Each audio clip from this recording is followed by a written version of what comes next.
Le regain d'inquiétude suscité par la pandémie l'emporte de nouveau sur le marché actions. De nouveaux cas de contamination en Chine et aux États-Unis laissent en effet craindre aux investisseurs que la reprise économique en V, tant attendue à la fin du confinement, n'aura pas lieu. Après avoir enregistré une baisse de près de 7% la semaine dernière, le CAC 40 a poursuivi sa chute. L'indice est tombé sous le seuil des 4700 points en séance, une première depuis le 29 mai pour finalement regagner du terrain, se hisser proche de l'équilibre et in fine retomber en territoire négatif.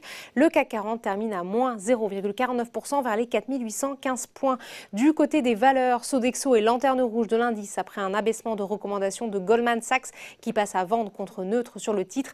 Le repli généralisé affecte le secteur bancaire. Dans une note, Barclays s'inquiète en effet de l'exposition des établissements hexagonaux au secteur du crédit à la consommation. Les analystes de la banque britannique passent à sous-pondérer sur BNP Paribas et Société Générale.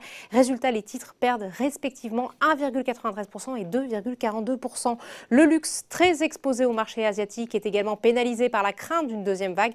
LVMH chute d'un peu plus de 2%, Kering de 1,41%. A l'inverse, les valeurs technologiques sont bien orientées. Atos est en tête de l'indice, plus 4,37%.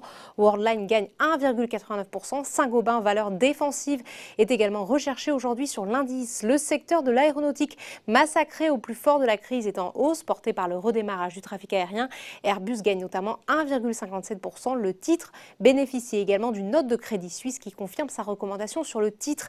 Du côté des autres classes d'actifs à risque, les cours du pétrole sont aussi affectés par les inquiétudes sur le redémarrage économique, ce qui affecte le titre Total qui chute de 1,15%.